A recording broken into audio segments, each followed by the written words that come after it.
Regular meeting of the Lompoc City Council meeting for Tuesday, January 21st, 2020. Madam Clerk, roll call, please. Councilmember Mosby. Present. Councilmember Vega. Here. Councilmember Cordova.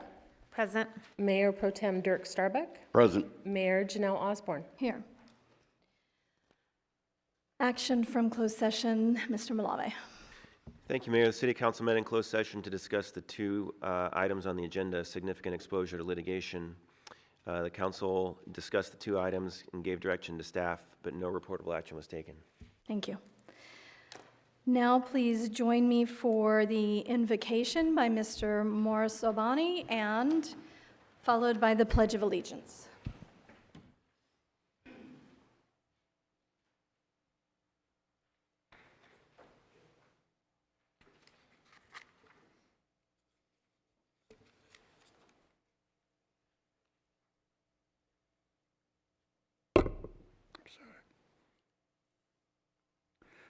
Blessed is the spot, and the house, and the place, and the city, and the heart, and the mountain, and the refuge, and the cave, and the valley, and the land, and the sea, and the island, and the meadow, where mention of God hath been made, and his praise glorified.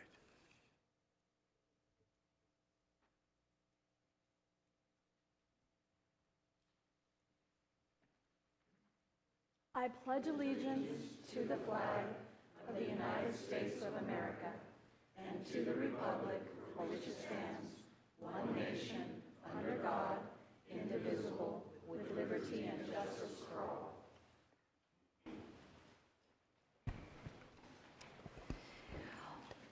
While it's not on the agenda, I did deliver a proclamation to the Martin Luther King Jr. celebration yesterday. And now I would like to invite Marion Lattis to join me at the podium along with our Chief of Police, Mr. Mariani. Please join me.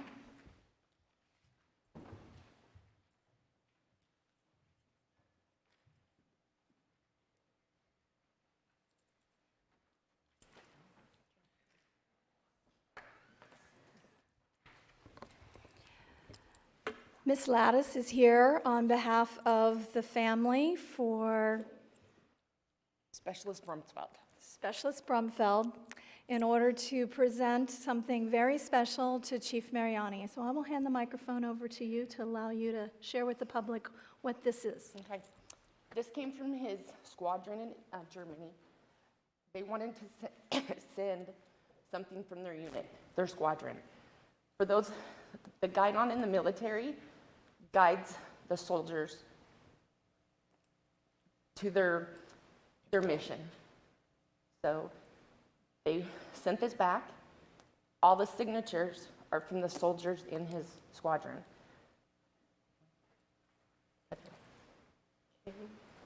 Sorry. To the Lompoc Police Department, thank you for your incredible work and services.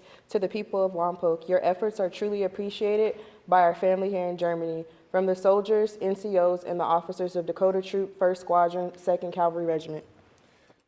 This is all because of how you've taken care of the Brumsfeld family after the incident and what you've done with the investigation and so forth. They wanted to make sure that your department was recognized. Sergeant Lattis.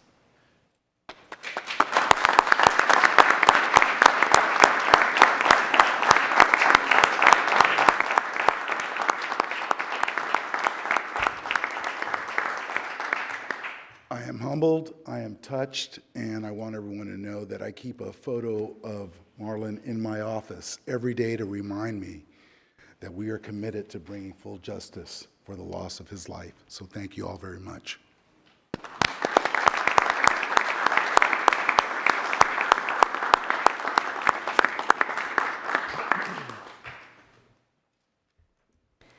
City Manager report, please. Thank you, Mayor and Council. One, just a reminder, the city sales tax measure is going to be on our March 3rd, 2020 ballot. Please be sure to vote, or if you haven't yet done so, please register now so that you can vote. There is information on the city's website, so you can read about the initiative. There's also, and there should be hopefully some more pamphlets that are on the back table just as you walk in with the other information tonight. If it ran out, I can have some more. We have some out in the lobby also. And we're currently working on a mailer as well as some digital formats to help educate the residents on the subject of the sales tax. The Healthy Lompoc Coalition, together with the City of Lompoc, were able to secure $20,000 in funding for census outreach in Lompoc to educate our community about the importance of participating in the 2020 census. The city also has a computer in the City Hall lobby, as well as access at the library and soon a kiosk at the Dewey Center. And that might actually be up. I have to check with our IT department. But please remember, it's really critical. The census is sometimes a burden. It's all electronic this time. You're not going to get anything in the mail. It's important for cities like ours to make sure every single person is counted, because we do get federal dollars, we get state dollars. It's all based off of what we answer in that census. So the more we can answer, the more people that can answer, the better we can do from grants, from subsidies, from other things that can come down the pipeline. And lastly, the city's annual father-daughter dance is going to be February 7th, 8th, and 9th, and is now almost sold out. If you're planning to go, please buy your tickets now. They are available at the Anderson Recreation Center Monday through Friday from 9 a.m. to 5 p.m., and it's a very well-attended event. So I would recommend, if you're going to go, to do something now. Thank you. We will now move to the consent calendar. All items listed under consent calendar are considered to be routine and will be enacted after one motion in the form listed below. There will be no separate discussion of these items unless good cause is shown prior to the council vote. Any items withdrawn from the consent calendar for separate discussion will be addressed immediately before the second oral communication near the end of the meeting. We will now open the floor for public comment on consent calendar items for a maximum of 3 minutes. If there's an item on consent calendar you would like to speak to before we... Mayor, before we get to public comment on the consent calendar, we do need to make a short oral staff report. Great. We will have our HR director come forward and do that. Good evening, Mayor, members of the council, audience, and audience watching at home. Just a quick oral report that I have to give as part of Senate Bill 1436. Item number 7 is an amendment of the compensation plans for managerial, supervisory, confidential, and unrepresented city employees. It sets the salaries and benefits for the city employees at the levels listed in the staff report and attachments. Staff's recommendation is to adopt Resolution 6301, parens 20, approving the amended and stated or restated compensation plans. Thank you. After that clarification, the floor is now open for public comment on consent calendar.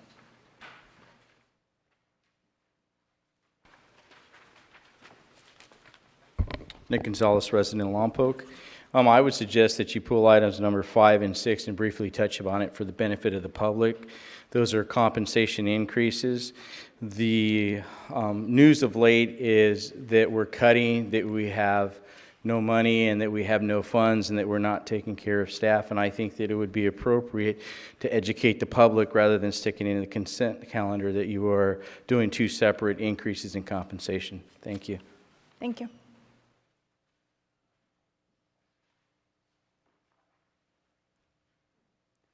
Seeing no one else rise, we'll close public comment on the consent calendar and bring it back to council. Councilmember Starbuck. Yeah, I'd like to pull item 5, 6, and 7 for discussion.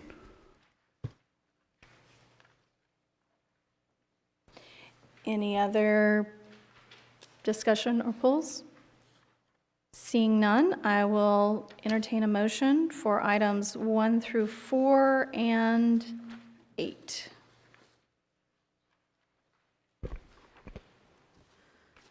Councilmember Vega. I'll make that motion that we accept all the items except for 5, 6, and 7 on the consent calendar. Thank you. I'll say it. It's been moved and seconded. Any further discussion? Seeing none, let's vote. That discussion will be brought back after we have the next section of the agenda. Let's see, staff presentations, we have none. We'll open the floor for oral communications on city matters. If you are here to speak on any matter not on our agenda, that floor is now open for 3 minutes. Please come forward if you would like to speak on city matters not on the agenda.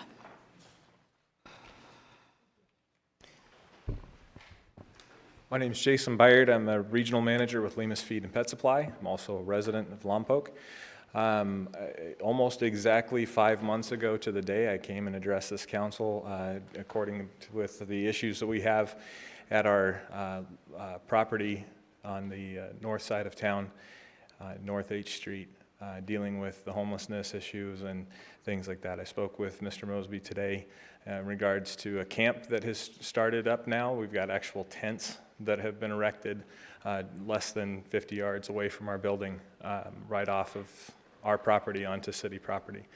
The problem has not gotten better since that time, and it's gotten worse. And our direction, or at least the comment that I received from Councilwoman Cordova was that you had asked city staff to get a report as to what was going on in that area and what was going to be, and that was 5 months ago. I have had zero response from the council to that meeting, and nothing has been said to the public or anything to that regard. Our staff has been assaulted out in front of our store as of late within the last 2 weeks, and we have now instructed our staff not to engage, to just call the police every single time that we have an issue or we have something that needs to be taken care of. Our store manager was assaulted because she asked somebody to leave because he was yelling profane things in front of the Yogurt Creations storefront where there are families and children and all of those sorts of things, and ran up and slammed her against the wall and slapped her in the face. So that's the kind of issues that we're dealing with, and we've had tremendous support and response from the police department, but we've had little from the council as far as what the plan is moving forward and what you're doing. That's, to my understanding, that's city property there, correct? And I know I'm not supposed to ask, sorry, for a response, but that's city property, and the police officers that are responding don't even know that. They didn't know that that was city property or that was anything. They thought that was private property, and they weren't allowed to do anything about what's going on down there. So I think we need to have a discussion from the council as to what's being done today, not what staff report we're waiting for, or things like that. We want to know what's happening today.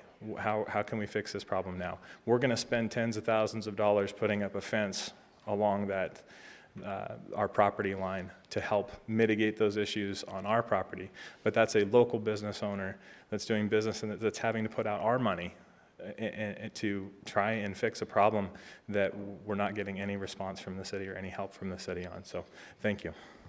Thank you.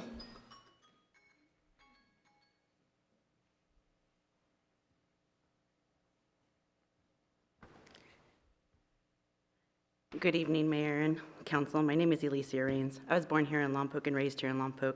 My family goes generations back in this little town, all the way back to Lompoc Prisma Mission, in fact. Sometimes I think no one could love Lompoc more than I. I'm so heartbroken to continue to watch my Lompoc become less and less safe. The safety of our people should be our priority. I am grateful for the work and attempts toward making Lompoc better. Your focus on tourism and the much-needed sales tax increase are highly important. But people feeling safe and feeling like our city leaders are doing everything they can to support and encourage our police department and fire department are critical. Personal safety is like our foundation with which we build the rest of our house upon. Tourists won't come here and spend their money here if they don't feel safe. People won't be drawn to buying new homes now or in the future of Bailey Corridor if crime goes up and gang violence and drug addiction and unlawful citizens, both housed and homeless, can do about whatever they choose with little or no ramifications. That's just facts. Public safety is the largest factor for our future. Our limited local police are unable to be proactive about these issues because they are so understaffed. There was a time our police had a gang and narcotic task force who did incredible work Check the statistics. During their time, you will see low to no homicides, limited gang activity, and drugs and guns taken off our streets. Councilmember Mosby, you argued we don't need more police. We don't want to militarize our force or create, and I quote, a police state. Truth is, we need more police. We need officers and special units, and we all need to be supportive of our police. While money is important, respect and support matters too. While caring citizens do all they can to be on the lookout for crime and violence, gang activity, and drug sales, it is almost too much for us to handle. It seriously feels like we're being held hostage by drug addiction and gang violence and housed and homeless who do and decide to write their own laws and take other people's stuff. Those dealing with severe mental illness who are on our streets are scary, and as you know, our streets are littered with used needles. They're in the sand of our children's playgrounds. We need to help heal the addiction, not enable it, with programs that put more needles on our streets and not have the best interest of our community. Members, our town deserves more than a minimum staff of police 24/7. Our police need to know that they're supported in all the ways they need it. Our town needs a gang and narcotic task force, and we need it 2 years ago. Our town needs to really address graffiti. I know there's someone paid by the town, but it really has been too much for them to handle. We once had a volunteer team, but that was stopped by a previous mayor and council, so here we are. Lompoc is our home, and like your literal house, if you have guests coming, you need to clean your house and make sure that everything is in order. Well, Lompoc needs a real cleaning. I promise if you clean it, they will come. So, like I would like to say, Lompoc really is a diamond in the rough, and I'd really like if we can all help come together and just make it the way it's supposed to be. Thank you. Thank you.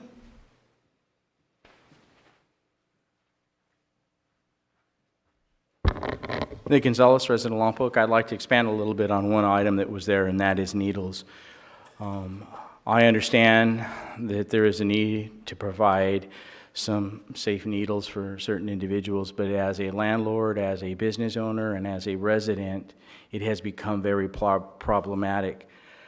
They're proliferating everywhere, and recently in walking out in the community and speaking to some apartment managers, they're saying now they can't even get solid waste pickups for illegal dumping that's occurring on the properties because the city has stated that it's a hazard for them.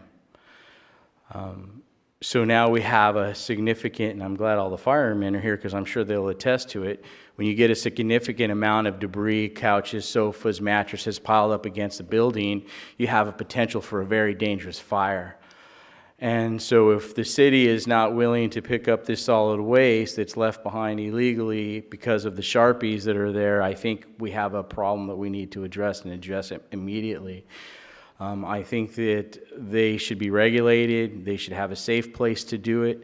Not only are the Sharpies an imminent danger to everybody, and especially the kids who don't know any better, but the state of the mind of the people immediately after they use is of a whole nother issue. I don't want to see an incident like they had in Ventura where you have somebody under the influence attack someone and hurt somebody.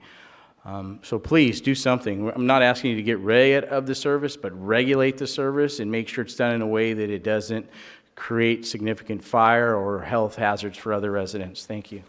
Thank you.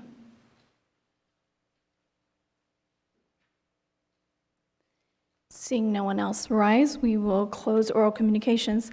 Mr. Troop, I made a request a few months ago for a report on the riverbed cleanup issue and the return of the homeless. I know that it's in the process. Could you give the public a better time of when that report might be coming back to council? Yes, actually, the police will be going out tomorrow. I'm looking for a head nod from the chief. Was that correct? Yes. So they're going out tomorrow to actually do a full walk of the river to get a new count of how many are there, and they'll be back. We have the staff report 90% done. It's just waiting on some of these numbers, and it was tough trying to get out there, especially during the rain. So they'll be going out there tomorrow.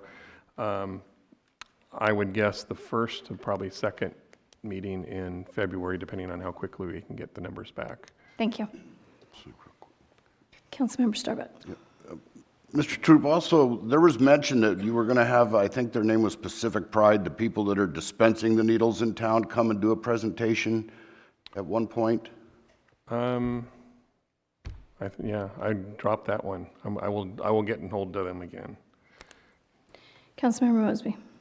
It's actually a needle discussion by the city attorney coming up in March, as per the master list. Oh, yeah, we have, yeah. If that works for a time, we can work on that one for March then. Thank you. Councilmember Mosby. If I can, real fast, along with the riverbed component, I tackled on the side that we look at hiring independent contractor to assist the police department with patrol cleanup or whatever. I know it's not agendized, don't want to get into discussion upon it, but we spend almost $600,000 cleaning up the riverbed. We don't want to slide backwards, and we're able to keep other parts of our town clean. I mean, the city owns it, the city should keep it clean. Correct. Yeah, we can add that. When we bring it up, we can bring that part as the discussion. All right, moving to appointments. We need to select the mayor pro tem for the one-year term. And if that term needs to end, we will appoint a successor if needed for that. So that position is open. This past year, it was held by Councilmember Starbuck. The agenda shows the history of that. I would like to invite Councilmember Cordova, who has not had the experience of being mayor pro tem, to have the position for this year, and that is my nomination. Yeah, you can second your own. Councilmember Vega. Yeah, I'd like to, the rotation here, it seems that you were the mayor pro tem in the same seat that Councilwoman Cordova is occupying right now, so it seems like that seat would have already taken the mayor pro tem position, because she's actually filling in for a seat that you vacated by the mayor's office. I just wanted to point that out. I don't think it's based on who's held the mayor pro tem or who hasn't. I think you look at the rotation, Councilmember Starbuck's held it 3 times, but he's been on council the longest. I was looking at, we've each already had a rotation except Ms. Cordova, so that was why I was making that suggestion, not based on who currently holds a chair I might have held in the past. Well, I still have to reiterate, I don't agree with you. I think that that was your chair, and I think that that position was filled by her to fill your appointment. Thank you. And it's nothing against Councilwoman Cordova. I just wanted to talk about the rotation. Okay. Councilmember Mosby. I think somewhere in the council handbook, it stated the newer person on has the opportunity to go in. I believe it's somewhere in our council handbook. It was kind of historically in the past, and I think it was, I read it somewhere. In that case, it would be Councilmember Cordova as per the handbook component. I don't recall that being in the handbook, but it may be, if you want to take a second. Yeah, I think there was a newest part. Anyhow, I would be willing to go along with and let the newest person take that movement. I would second it. Thank you. That's what I was hunting for, was a second. So it's been moved and seconded. Ms. Cordova, any feedback? I would be honored to serve as mayor pro temp. Thank you. All right, so we've had a motion, a second, a confirmation of willing to accept. So now I would ask for a vote. And that passes 5-0. All right, the next item on the agenda is an appointment to the outside agencies that we serve on. So we will run through them very quickly and see if any changes need to be made. Currently on the Community Action Commission, that actually is currently held by myself as the appointee. To update, the status needs to be changed. It meets the first Wednesday of every other month at 6 p.m. in Santa Barbara, and that starting month was this January. So it's every other month from January for anybody interested. Is there anyone else who would like to step into the liaison position for the City of Lompoc with the Community Action Commission? Seeing no one rush the microphone to take that, I'm happy to continue in that position. May I get a second on that? Councilmember Cordova. Second. Thank you. Any opposition to that? Seeing none, we'll go through this and then get the seconds and then take a vote on the complete calendar at the very end to make it efficient for the vote. Councilmember Cordova is currently the liaison to the Chamber of Commerce Board of Directors. Any desire to step down or? I'll second that. Councilmember Cordova. I would be more than happy to keep that position, and I just have to say that it's been very difficult for me to make those because I have very long days, so I do apologize, but I will make a better effort to make sure that I am present for the chamber. All right, and you already had your second from Councilmember Starbuck. Regarding the NCPA and Tank Commissioner, I am currently the commissioner. The alternate from council is Councilmember Mosby. With the retirement of our Utility Director Brad Wilkie, we have currently Dean Albro and Mr. Troop as alternates, but we need to add from utilities George Morrow, our current interim utility director, and Tekan Singh from the electrical department. So that will need to be added to that. So I just look for a motion to second the addition of George and Tekan Singh, unless somebody else would like to be on that committee. I'll move. Thank you. Anybody want to change out their position on the committee as far as council goes? All right. Moving to APCD, currently Councilmember Mosby is the appointee and I am the alternate. Anyone want to make any changes there? Seeing none, we will accept a motion to continue that appointment. I'll move. And I just need a second. Second. And I got a second. For SB CAG, Councilmember Mosby is currently the appointee, and I am the alternate. Any changes or stepping down from those positions? Seeing none, I will make a motion to continue that, and can I get a second? Second. And that's seconded. For the Breeze Political Advisory Committee, PAC, Councilmember Vega currently serves on that. Any changes? Seeing none, I'll move to continue that and get a second. Second. Awesome. The Multi-Jurisdictional Solid Waste Task Group is currently Councilmember Starbuck with Councilmember Cordova as the alternate. Any changes to that? All right, seeing none, I'll move. Second. Thank you. Home for Good currently is Councilmember Cordova, and I am the alternate. Any desire for changes there or wish to serve? Seeing none, I'll move to continue that. Second. Thank you. And the western area of the San Ynez River Valley Ground Basin is Councilmember Mosby. The alternate there is Mr. Wilkie. We need a new alternate from staff. Is there a recommendation, Mr. Troop? I'm going to recommend Mr. Morrow. All right. There he is. So suggested is the interim utility director, George Morrow. Councilmember Mosby? So Kristen, didn't we step Kristen in? So is that the direction we're going now? Oh, no, if Kristen's already there, then we'll stick with Kristen. I thought she It was. just wasn't updated. Thank you. okay. All right, so we just need an updated. Thank So you. you're swimming already, right, back there? I just didn't realize that hadn't been made there. Thank you for that. So Councilmember Mosby, you're going to move to support the continuance of? That's correct. All right, I'll give you a second. On the Central Coast Commission for Senior Citizens Area Aging on Aging, Councilmember Starbuck is currently our representative. Any desire to step down or change?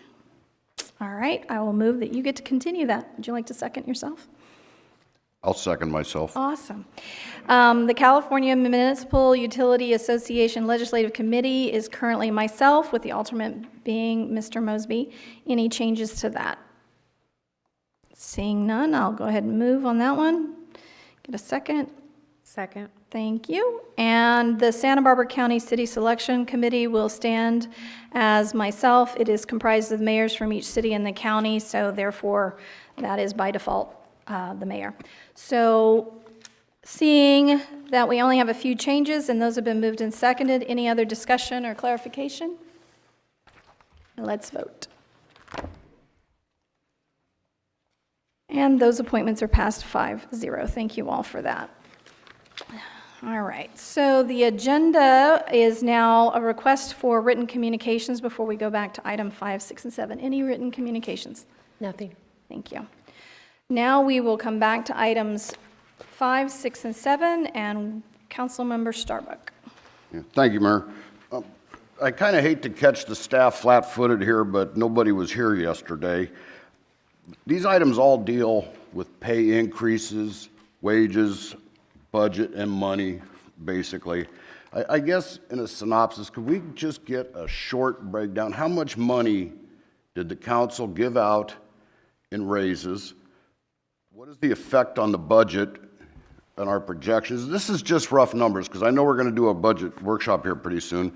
What is the long-range effect of this on PERS, the raises on PERS?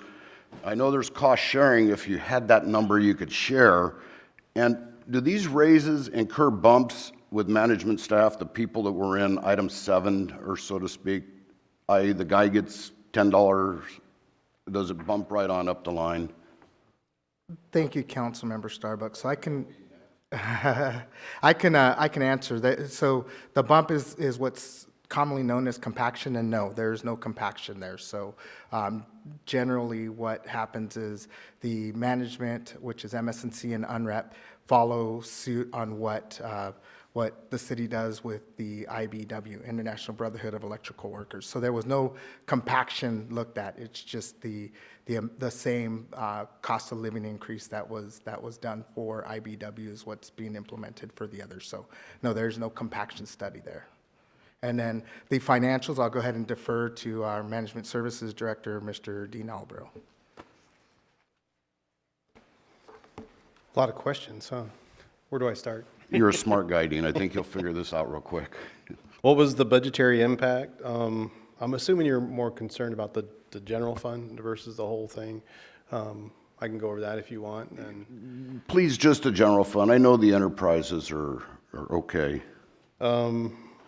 And I know it's kind of hard for people to say, well, you know, we're in such, you know, budget issues, you know, how can you give a raise out? But, you know, everything costs more through inflation. So in order to maintain the same amount of pay, you almost naturally have to have progressions upward.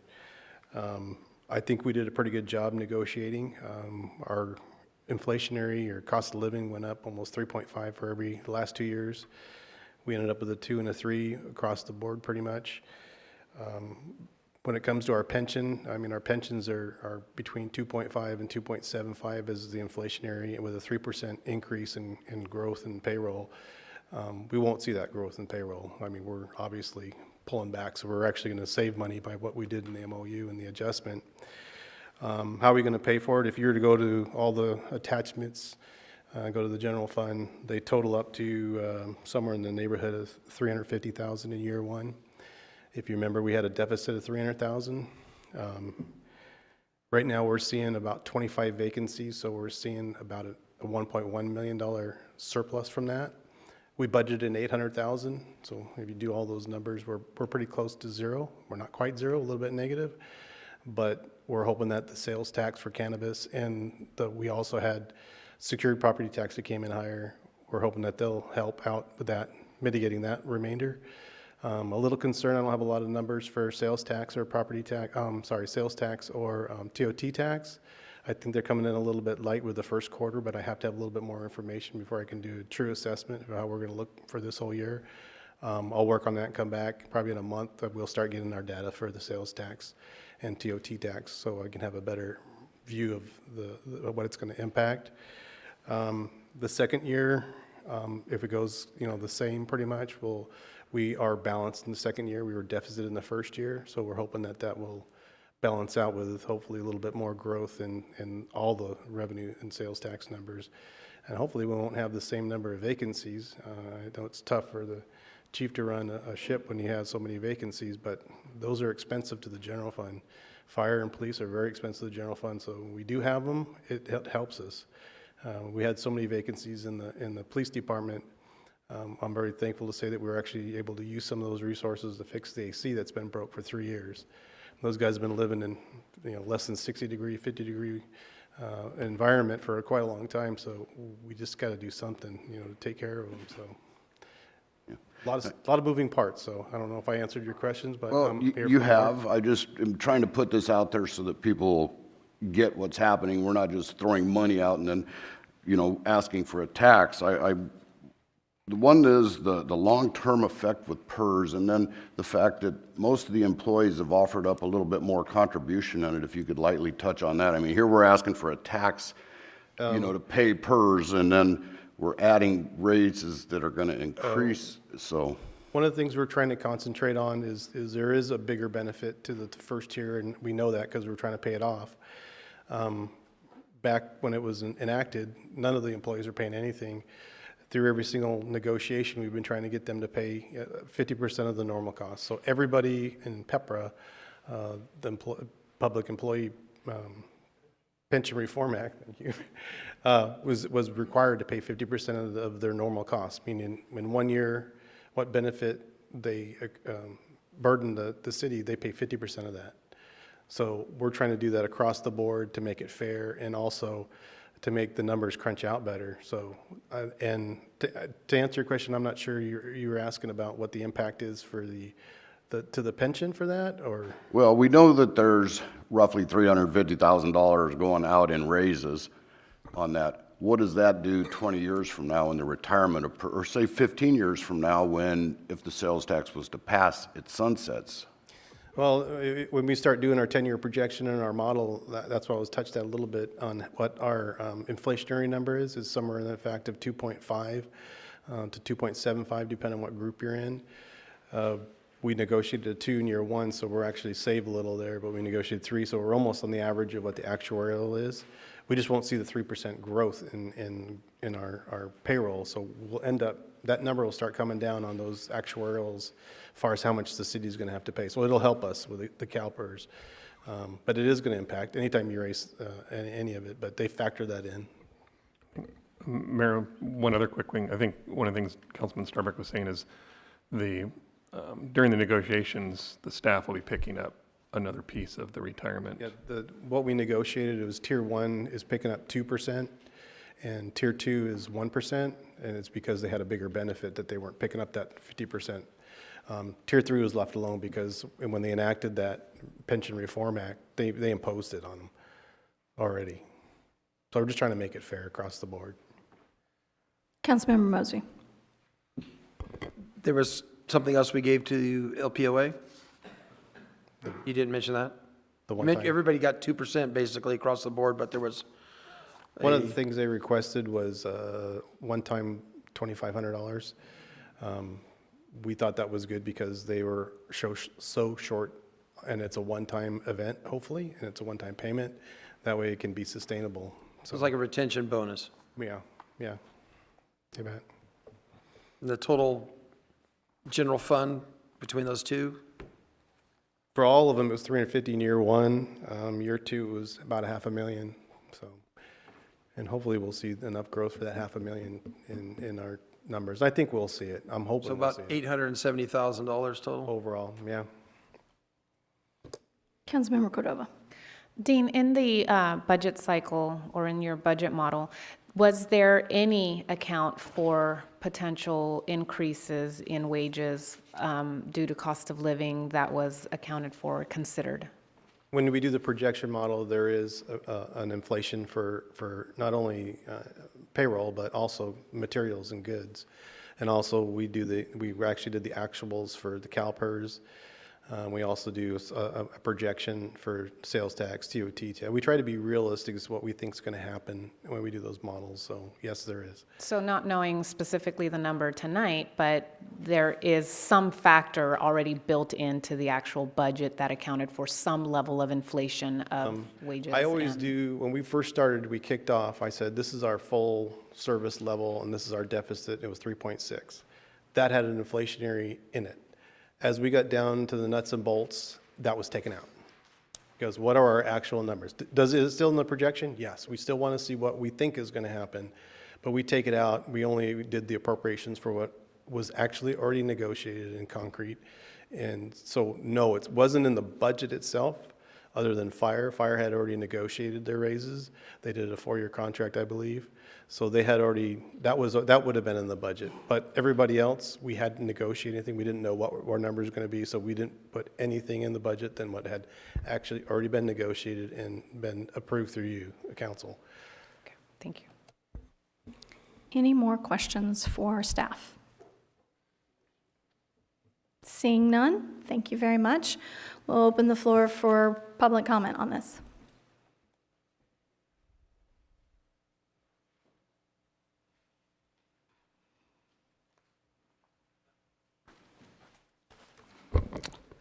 Nick Gonzalez, resident of Lompoc. So you guys did well. I think it is equitable to do what you did. It says here, though, and I'm a little confused, that the approved supplemental appropriations of $815,000 for the IBEW, and then to approve supplemental appropriations of $286. So that's a little over $1 million. So I'm glad to hear that they were included as part of cost of living adjustments, that they were planned. I hope that we have the capacity on the unfunded liability pension, that we're not just simply borrowing what we don't have again. I mean, I understand that with the tax measure, that be able to shore that up. But I think you don't give yourself enough credit with all the negative press coming that we're not taking care of employees. I think this is evidence that you are doing so. Thank you. Thank you. Councilmember Starbuck. I'll move we accept consent items 5, 6, and 7. Was there anyone else who wanted to do public comment before I close it and take a motion? Seeing no one else rise, we'll close public comment and take Councilmember Starbuck's motion. Councilmember Mosby. A motion and a second. Any other discussion? Seeing none, let's vote. And that passes 5-0. Bring it back to council comments and meeting reports, and we'll start with Councilmember Mosby.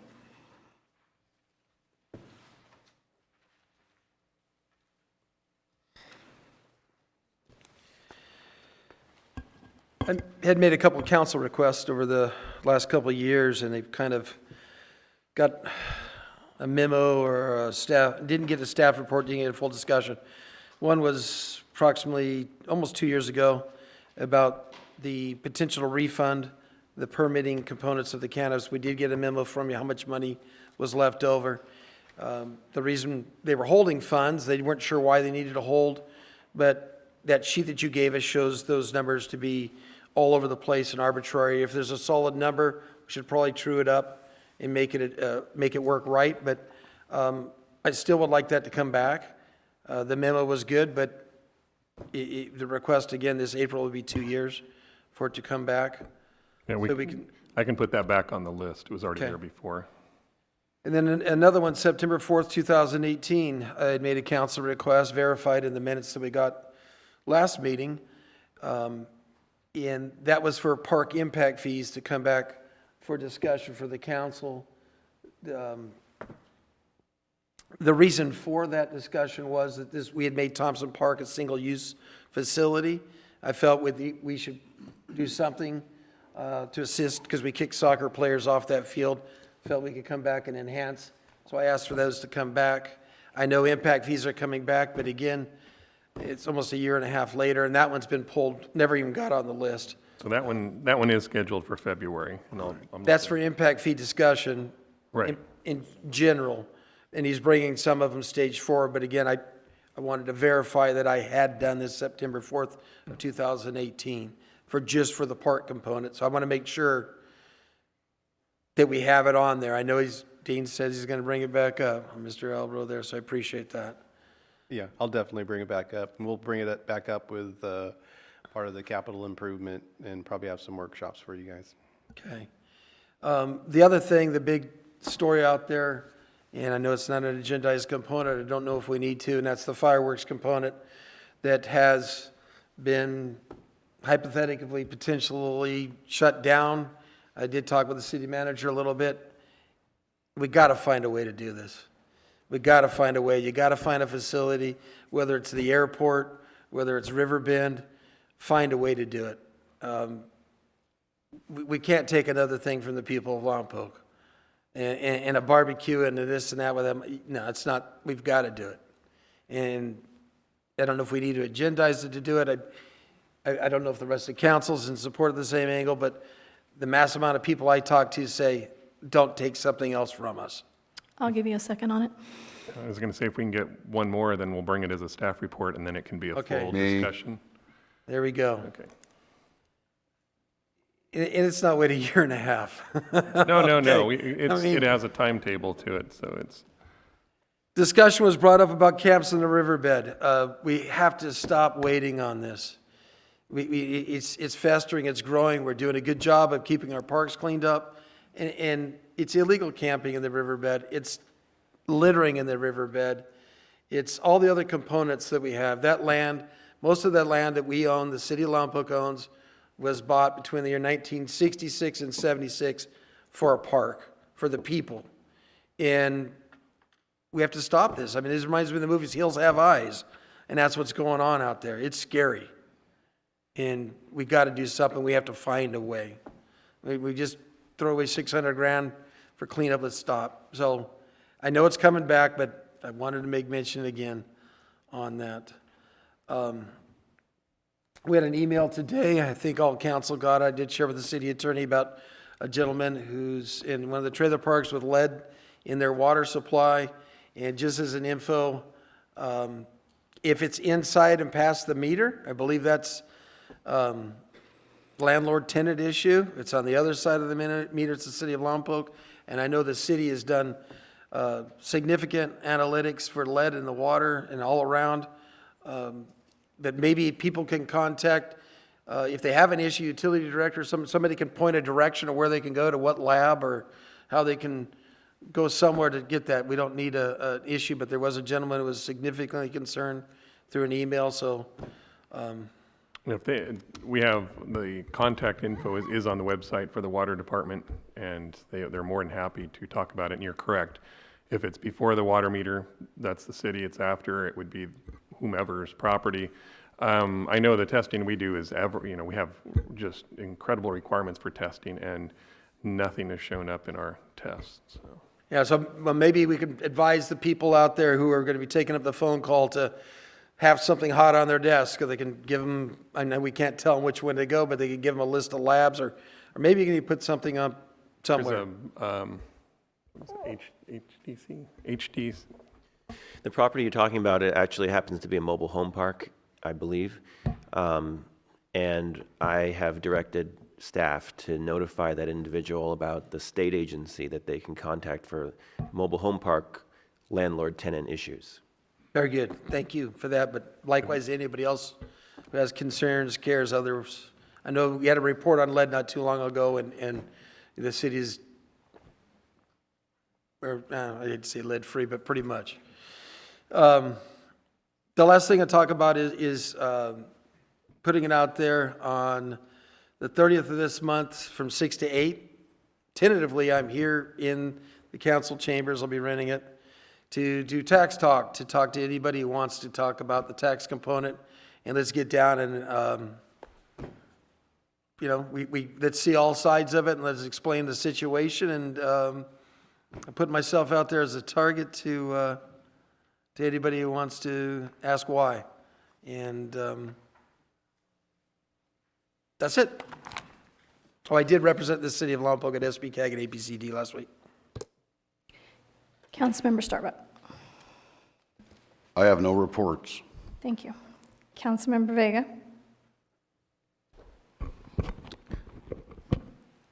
I attended the Public Safety Committee meeting the other day, and I just wanted to bring up and mention something that as an advisory committee, it's really great to see the turnout out here. We all are concerned with public safety. I'd like to see a little bit more monitoring of the meeting to make sure that some items that are requested or asked for are not redundant. Last time there was request there in the public safety meeting for costs for per meeting. To me, it seemed like it was something, as a council member attending there, that was already addressed by council. But someone needs to monitor to make sure that the requests were already done by council, that it comes back to council so that we can clarify for the public, since we are on TV, and we are being recorded. I think that the amount of the public that gets to see this would be more. And I think that what we have is we have some requests there, and, you know, the public safety people are there to help also, and, you know, we also have a etiquette and respect thing going that we should make sure that's maintained throughout those commission and committee meetings. I think that there needs to be some monitoring to make sure that the requests by the Public Safety Committee or Commission or any other commission are addressed properly. And do they have the ability to create ad hoc committees? I'd like a little bit more clarification there. I think we have, I think the council is they are an outreach of the council, but we have a format here where people can attend here, but we do have the televised element of it, where I'd like that message to get out to more people. So if we could address something like that, and somebody come back and find out how we're monitoring it, so it's not just the police and fire chief that have to monitor and do their rebuttals or responses and say, yes, we can, no, we can't. Yeah, we can do that. I just want to ask for two more. Yeah, I just think it's all for professionalism and respect. It's other nothing council against members. anybody. Yeah. I just want to make sure a little bit more clarification comes back before it's going to council. Many times there's things where staff is being required for, or being asked for work, and we're being told that if it requires a certain amount of staff time, that should come to council so that we can talk about this, since it was all a budgetary issue. So before I give a second, Councilmember Vega, can I get clarity that you would like the committees and commissions to be instructed on clarity about what they can and cannot request, and where it is ultimately up to council to maybe ask for some of what they're asking for? Or are you asking for that to come to council and have council be explained what the committees and commissions can or cannot? Yeah, I think, you know, either one would work, but we do need some clarity so that the public understands, the people that want to be involved with these commissions and committee members, and the people that are on the commissions and committees understand what the protocol is, so that we can have staff that respond. Sometimes we have people that are, hey, we're respectful, but at the same token, we want to make sure that we're not creating something that is larger than life. And so they're not creating many council meetings. Okay. The second part to this is there is an ad hoc gathering information from the committees and commissions about structure, meeting times, that sort of thing. Could this be something that's brought back with that report by the staff for us, and then after we've updated the handbook, that go back to the committees with a clarification from us? Yes. Could we combine those two? Would that Could do would that, work? and I'd like the clarity to come from legal. Okay. Is that something we could do, given we're moving forward on updating the handbook and having those ad hoc meetings, that getting that clarity into the handbook and having that discussion when we discuss that could be included? When the ad hoc comes back, have the discussion that Councilmember Vega is requesting? Yes. Yes. We can do that. I will second that if it needs a second. But I don't think it does. I'll just go ahead and Yeah. have that discussion in the All right. staff report when it comes back. Okay. Anything else, Mr. Vega? No, thank you. All right. Councilmember Cordova. I attended the Economic Development Committee meeting this month. I also attended a portion of the Parks and Rec Committee meeting, the Public Safety Committee meeting, and the Economic Forecast Project mid-year event that was held at the Alisal Guest Ranch. I just want to say that the riverbed issue, touching on that and the impact that it has on the businesses that are in that neighborhood, running businesses in that neighborhood, I fully understand, and that's why I reached out. And it is something that has been brought up. I'm hoping that resolution will be brought forward one day and soon, so that we can move forward. It was also an item that I also touched on when we were doing the budget process, and I did specifically say we spent this money and now there's no allocation of funds to maintain this investment that was made by the people of Lompoc. So the responsibility falls on everyone. We have to do a better job of trying to figure out how we're going to solve these issues in our community. There is a lot of them. And I understand that, and I just want the public to know that it is a priority for me. Each of these items is a priority for me. Thank you. I also attended the Beautification Commission, the Economic Development Committee meeting, and the Public Safety Committee. For the public's knowledge, the council is assigned rotations to each of the committees. We are usually assigned 3 to 4 of them throughout the year on a rotating basis. The Public Safety Commission is on my rotation. Unfortunately, with all of the council members in attendance that evening, I was not able to participate. That is one way for us to assist the committees and commissions to stay on target, is if those of us that are assigned on that rotation attend, and if there's only 2 of us, not 3 of us present, we can provide support and feedback to the organization. Unfortunately, like I said, when the Public Safety Committee started veering into topics that the council had already discussed, because there were all 5 of us present as its appointee for that round, I was unable to contribute to that conversation and say, these issues have already been discussed at council, and this is what you're asking for repeat of. So there is a methodology in place before we update the handbook that is helpful to committees and commissions if we actually attend those meetings and don't attend en masse.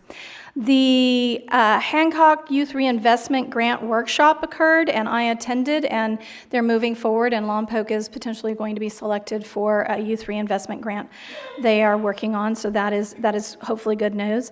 There was a group organized by a local community member that is worried about the school district and the city, and I hosted that discussion here. There was also I attended the UCSB mid-year update from the Economic Forecast Group, and the topic was regarding cannabis. Most of it focused on what the county was doing. They didn't have any discussion regarding cities, but it was interesting to see what the city was doing. And I attended the Martin Luther King celebration and issued the proclamation there, and spent some time there interacting with our public, and I really appreciate everybody for coming out to that. I also attended on behalf of the city Anne Rouget and George King's funerals this past week. There are 2 big issues coming up. We have the point in time count regarding the homeless. This helps with funding. This helps with identifying issues. It's done every 2 years. It is organized by the Home for Good under the auspice of the United Way of Santa Barbara, Northern Santa Barbara County. They are still looking for volunteers. It happens Wednesday, January 29th at 5:30 a.m. You go out in teams. There is an app that a team member has on their phone that takes down the information, and it just automatically uploads. So you can volunteer and sign up through the website liveunitedsbc.org. I will be in attendance and a part of the count, and I look to have you join me. The other issue is they're looking for socks and other things to donate as a way to begin a discussion with individuals that are uncomfortable usually with strangers approaching them. So if you'd like to do that, you can also donate through the liveunitedsbc.org. There is another organization in our town that does a great deal for local residents. It's the United Boys and Girls Club. They are putting a program in place as part of one of the many groups looking to address the after-school issue with children and being in unsafe neighborhoods. They have put their own program together, and as part of that program, they are hiring 2 drivers to help pick up at La Honda and Hapgood and bring those children from their schools to the Boys and Girls After School program. Those positions are currently open. You can apply with the United Boys and Girls Club here in Lompoc. They have a form I'm happy to share with anyone, but you can reach out to Davika Stalling at United Boys and Girls Club for that. And I highly encourage, maybe there's some retirees out there, retired school teachers who might be interested in supporting this and being drivers for this really amazing program. So thank you to the Boys and Girls Club for instituting that program. I really appreciate it. With that, I will adjourn this Lompoc City Council meeting to the next regular meeting at 6:30 p.m. on February 4th, 2020. Thank you.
much.